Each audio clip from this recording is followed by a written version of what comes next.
اللي قصادنا ديت موضحة ايه؟ هنا ديت كده الامونيا وهنا الهيدروجين كلورايد جاز. بدأوا الاتنين يحصل لهم diffusion لحد ما اتقابلوا مع بعض هنا في الوايت كلاود اللي موجودة ديت.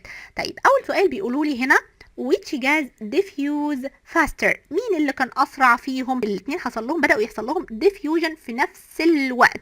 ده وصل لحد هنا ودوت بس وصل لحد هنا، يبقى أكيد طبعا عندي الأمونيا diffuses faster than الهيدروجين كلورايد. هقول له their meeting point اللي هي الوايت كلاود forms closer to الهيدروجين كلورايد cotton. تاني سؤال بيقول لي هنا which gas has the larger molecular mass؟ as the mass increases diffusion decreases. يعني عندي مين اللي هيكون الماس بتاعته هيكون اكبر؟ هو اللي كان الديفيوجن ريت بتاعه كان اقل، اللي هو الهيدروجين كلورايد.